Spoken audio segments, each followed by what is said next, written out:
बिहार से बनारस आए और बिना लिखे लौट जाते तो बनारस बुरा मान जाता, महामना बुरा मान जाते। तो वामपंथ और दक्षिण पंथ की राजनीति के बीच की जब प्रेम कहानी, दो राजनेताओं के बीच की प्रेम कहानी है, तो वो जो मैं फिक्स रेट बनाया हूँ, ये कल्टू भुइयां और मैना देवी की कहानी है।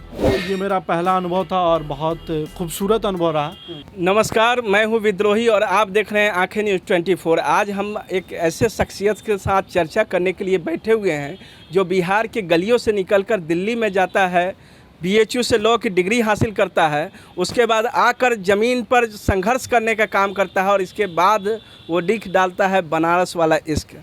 और आज के समय में एकता कपूर की टीम में स्क्रिप्ट राइटिंग का भी काम कर रहे हैं। इन्होंने एक शॉर्ट मूवीज़ का डायरेक्शन किया है, उस मूवी का नाम है फिक्स्ड रेट, और इस मूवी ने अभी कोलकाता में हाल ही में पुरस्कार भी जीतने का काम किया है। आइए चलिए मिलवाते हैं ऐसे युवा प्रभात बांधुल्ले से। बहुत बहुत स्वागत है आपका। थैंक यू जी, आपने जो अपने लेखनी के कैरियर की शुरुआत की बनारस वाला इश्क से की, हम जानना चाहते हैं, हमारे ये दर्शक आपसे जानना चाहते हैं, बनारस वाले इश्क की कहानी का बेस क्या है? बनारस में इश्क या बनारस से इश्क है? आपको किससे इश्क हुआ था? बनारस में इश्क और बनारस से इश्क दोनों बराबर है कि मैं उस किताब में भी लिखता हूँ कि बिहार से बनारस आए और बिना लिखे लौट जाते तो बनारस बुरा मान जाता, महामना बुरा मान जाते। तो एक बनारस में वो मिजाज है, बनारसी मिजाज, जो आपको रोकती है। जैसे कोई और शहर हो जहाँ बिगड़ा हुआ बच्चा कहीं जा सकता है, पब में जा सकता है, और भी तरीके हैं जहाँ आप जा सकते हैं, और भी जगह हैं। लेकिन बनारस में जब कोई बच्चा बिगड़ जाएगा तो वो मंदिर जाएगा, घाट जाएगा। तो ये खूबसूरती है बनारस की। और दूसरी बात थी कि एक पॉलिटिकल यात्रा रही थी हमारी, तो वो किताब जो है वामपंथ और दक्षिण पंथ राजनीति के बीच की प्रेम कहानी है। उसमें है कि वो आज़ादी गैंग की लाल सलाम, मैं भगवाधारी, जय श्री राम। तो वामपंथ और दक्षिण पंथ की राजनीति के बीच की जब प्रेम कहानी, दो राजनेताओं के बीच की प्रेम कहानी है। सुनने में तो काफ़ी इंटरेस्टिंग लग रहा है, और इसी तरीके से इंटरेस्टिंग इनकी किताबें भी हैं, और उन किताबों को पढ़कर कई पुरस्कार, कई सम्मान और कई जगहों पर लोगों ने बुलाकर उनकी कहानियों को सुनने का काम किया है, और इनकी किताबें आज के समय में बहुत ज़्यादा बिक भी रही हैं। इसी बीच में आपकी यात्रा कैसे आगे बढ़ी और आप एकता कपूर की टीम में पहुँच गए वहाँ स्क्रिप्ट राइटिंग करने लगे? जब मैं BHU में लॉ कर रहा था, तो लॉ के बाद जब ये किताबें आई तो किताब बहुत चर्चित रही। इसके बाद मुझे मौका मिला वहाँ काम करने के लिए। मीन्स अचानक से ये एक ऑफ़र था। तो कुछ हमारे जानने वाले लोग थे जिन्होंने कहा कि यहाँ लिखने का एक ऑफ़र है, क्या तुम लिख सकते हो? तो ये मैं लेखनी में आगे बढ़ ही रहा था।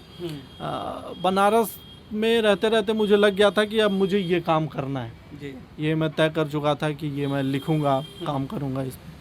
तो बस यही है। आप स्क्रिप्ट राइटर के रूप में पहचाने गए, इसके बाद आपने थोड़ा सा लाइन चेंज किया और शॉर्ट मूवीज़ की दुनिया में आ गए। आपने जो फिक्स रेट मूवीज़ को बनाया है, ये अभी कोलकाता में हाल ही में पुरस्कार को प्राप्त की है। तो ये डायरेक्शन का लाइन कैसा है, कैसे मतलब युवा जुड़ सकते हैं? आपने क्या कुछ अनुभव किया, और इस तरीके से आने वाले समय में और क्या कुछ फिल्में आप देने जा रहे हैं समाज को, इसके बारे में? देखिए, एक तो मैं सामाजिक रूप से जुड़ा रहा, तो मुझे कुछ मुद्दे ऐसी मुझे लगी कि इस पे कहना है होगा। या तो आप राइटिंग करिए या उसको एज ए फिल्म के माध्यम से दिखाइए। तो वो जो मैं फिक्स रेट बनाया हूँ, ये कल्टू भुइयां और मैना देवी की कहानी है, जिसमें क्या है कि लैटरिंग बनवाने के लिए 2000 रुपये कमीशन की बात है कि 2000 का खाना तब बनेगा पैखाना। जो पूरे बिहार में या कहीं भी जहाँ ये काम हो रहा था, ऐसी घटनाएँ देखने को मिल रही थी, कि ऐसी कहानियाँ सुनने को मिल रही थी कि यार हमारे लैटरिन बनाने के लिए वार्ड ने 2000 रुपये मांगे। तो जब ये मेरे कानों तक पहुँची तो मैं तय किया कि यार जब इसको बनाना चाहिए, इस पर लिखना चाहिए। तो मैं एक कहानी बनाया, मैं उस स्क्रिप्ट राइटर भी हूँ, और फिर मैंने उसको खुद से बनाया। क्योंकि क्या है कि इंडिविजुअल जो कहानियाँ हैं, बड़े फिल्म मेकर आपके साथ काम करने नहीं आएंगे। छोटी छोटी जो सामाजिक मुद्दा है उसको उठाना होगा। तो उसके लिए मैं सोचा कि चलो इसको मैं ट्राई करता हूँ। तो ये मेरा पहला अनुभव था, और मैं पहला अनुभव और पहली फिल्म जिसको मैं डायरेक्ट कर रहा था, मैंने उसमें एक्ट भी किया है। कल्टू भुइयां की भूमिका में मैं खुद हूँ, और मैना देवी की भूमिका में प्रगति जायसवाल हैं, जो टीवी एक्ट्रेस हैं। तो ये मेरा पहला अनुभव था और बहुत खूबसूरत अनुभव रहा कि एक टीम के साथ कैसे काम कर सकते हैं। और मैं आगे मतलब बीइंग अ बिहारी, मैं बिहार के बहुत सारे मुद्दे पर ऐसी शॉर्ट फिल्म बनाना चाहता हूँ, क्योंकि ये शॉर्ट फिल्म जो होता है वो इकोनॉमिकली सपोर्ट नहीं करता है। तो मैं कमाने का जरिया मेरा टीवी सीरियल है, बट एक सेल्फ सेटिस्फेक्शन जो अंदर क्रांति है, जो मैं करना चाहता हूँ कि ये बदलाव की क्रांति, वो सेल्फ सेटिस्फेक्शन के लिए मैं इंडिविजुअल फिल्म बना रहा हूँ, शॉर्ट फिल्म बना रहा हूँ, ताकि समाज के बीच में समाज में कुछ योगदान दे सके। बिल्कुल। बिल्कुल, आपका सोच तो काफ़ी सराहनीय है। अभी एक चर्चा चली है कि गुटखा छाप कलाकार ऐसे करके लोग भाषाओं का इस्तेमाल कर रहे हैं। निश्चित रूप से अभिनय के क्षेत्र में जो लोग नाम कमा लेते हैं उनको बहुत सारी चीज़ों का स्पॉन्सरशिप मिलता है, उन्हें ऐड करना पड़ता है। तो क्या आज के समय में ऐसी परिस्थितियां आ गई है कि अभिनय के क्षेत्र में जिन्हें युवा रोल मॉडल मान रहे हैं, जिन्हें यूथ आइकॉन मानते हैं या अपना सब कुछ मानते हैं, वैसे लोग समाज के लोगों को गुटखा खाने के लिए या ऐसे चीज़ों के लिए प्रेरित करते हैं और उसका प्रचार करते हैं? इसको आप कितना हद तक सही मानते हैं? इसके बारे में क्या सोचते हैं? देखिए, ये धंधा है, ठीक, और धंधा, कोई भी धंधा अगर धंधा कर रहा है इंसान, तो वो देखेगा कि हम कहाँ से प्रॉफिट ले रहे हैं। ये हम और आप या उनको देखने वाले लोग उनको भगवान क्यों मानने लग रहे हैं? ये क्यों भगवान मानना बंद करना होगा? भगवान मानना बंद कर रहा होगा। आपको क्यों लगता है कि अक्षय कुमार पत्रकार हो जाएंगे? जी, अक्षय कुमार एक्टर है, उनको एक्टर रहने दीजिए, आप वाहवाही मत बटोरिए, उन्हें भगवान नहीं मानिए। आप किसी भी एक्टर को, कोई भी, ये एक धंधा, एक पेशा है, आपको इंटरटेन करना है, let them be the entertainer.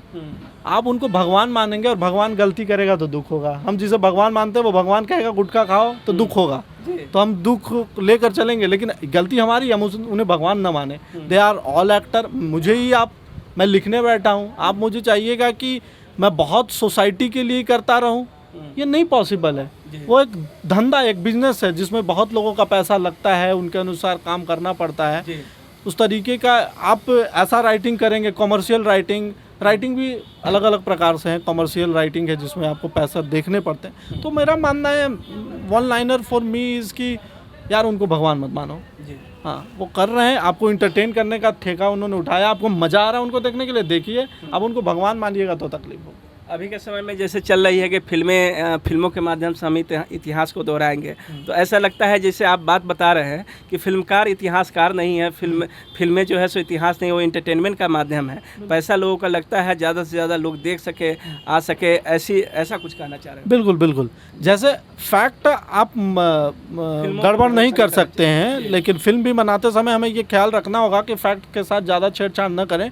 लेकिन अल्टीमेट क्या है, फिल्म इंटरटेन का माध्यम है। फिल्म को इंटरटेनमेंट ही रहने दीजिए, उसमें वो मत खोजिए कि अपने भगवान को मत खोजने लगी। मेरा मानना है कि गॉड को खोजने लगिएगा तो इंटरटेनमेंट खत्म हो जाएगा, फिर सब कुछ सीरियस। आप, यही कारण है कि आज हर मुद्दे पे विरोध करने लगते हैं कि मेरी भावना आहत हो गई। कोई फिल्म आ रही है, कुछ संगठन उसका विरोध करने लग रहे हैं कि हमारी भावना आहत हो गई, हमारी भावना आहत हो गई। फिल्म को एंटरटेनमेंट के तरीके से देखिए, बनाने वालों को भी एंटरटेनमेंट के तरीके से बनाना होगा। That's good. एक आखिरी सवाल आपसे जानना चाहेंगे कि किच्चा सुदीप और अजय देवगन के बीच में भाषा को लेकर बहस हो गई कि हमारी भाषा अच्छी तो हमारी भाषा अच्छी। अजय देवगन ने उस पर सुनाते हुए कह दिया कि अगर हिंदी इतनी अच्छी नहीं है तो आप अपनी फिल्मों को डब बनाकर क्यों लोगों के बीच में प्रस्तुत। तो ये भाषा के विवाद को, भाषा पर उपजे विवाद को लेकर आपकी क्या राय है, इस पर आप क्या सोचते हैं? देखिए, मेरे लिए एंटरटेनमेंट का कोई भाषा नहीं है जी, ठीक।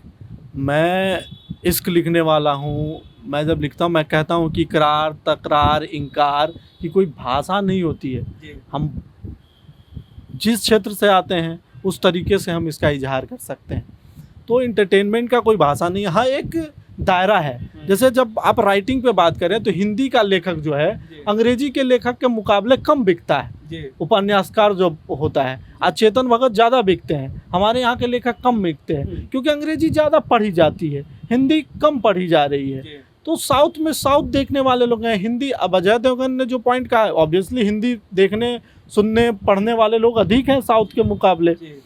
तो इस बहस में नहीं पड़ना चाहिए, और उन लोग एस्टैब्लिश लोग हैं, उन लोग बहस कर सकते हैं। हमारे जैसा न्यू कमर को तो बहस का विषय ही नहीं बनाना चाहिए इन सबको। आप जहाँ जाइए, जिस क्षेत्र में जाइए, अभी सीखने का दौर है, नए लड़के को इन सारी बहसों में नहीं पड़ना चाहिए। आप जहाँ जाइए वहाँ से सीखिए।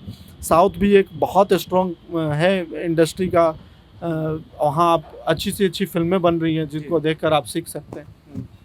चलिए, तो ये थे युवा जोश और लिखने के मामले में, फिल्मों के मामले में हर एक विषयों को काफ़ी खोल के रखा और बेहतर तरीके से समझाया। आप इनकी बातों को सुनकर अंदाज़ा लगा रहे होंगे कि नए इस इंडस्ट्री में आने वाले नए लोग कितनी अच्छी सोच रखते हैं भाषाओं को लेकर, अभिनय को लेकर, और जो एक मसीहा बनाने की परंपरा रही है उस परंपरा पर भी इन्होंने चोट करने का काम किया और इस तरीके के लोगों की सोच को खोल कर रख देने का काम किया। तो इस तरीके की चीज़ों को हमें भी अपनाने की ज़रूरत है, सीखने की ज़रूरत है। जो इंटरटेनमेंट और फिल्मों के माध्यम से जो चीज़ें दिखाई जाती है उस पर आँख मूंद कर भरोसा करने की ज़रूरत नहीं है, उसको अपने स्तर से भी टटोलने की ज़रूरत है। और निश्चित रूप से भरोसा आप किसी पर भी आँख मूंद करके फिल्में क्या किसी भी चीज़ों में नहीं करें तो ज़्यादा बेहतर है, तथ्यों पर भरोसा ज़्यादा करें। अगर आपने अभी तक हमारे चैनल को सब्सक्राइब नहीं किया है तो हमारे चैनल को जल्द से जल्द सब्सक्राइब करें, लाइक करें, शेयर करें और कमेंट करें। क्या आप पत्रकारिता के क्षेत्र में अपना कैरियर बनाना चाहते हैं? तो आज ही royal Ashoka institute of mass communication and journalism में अपनी जगह सुनिश्चित करें। आर्यभट्ट ज्ञान विश्वविद्यालय पटना से मान्यता प्राप्त 100% प्लेसमेंट के साथ royal Ashoka institute of mass communication and journalism, नामांकन जारी है। हमारा पता है DS/16 गायत्री मंदिर के समीप, कंकड़ बाग, पटना 8,20,000। आप हमें संपर्क भी कर सकते हैं। हमारा मोबाइल नंबर है 9955456126।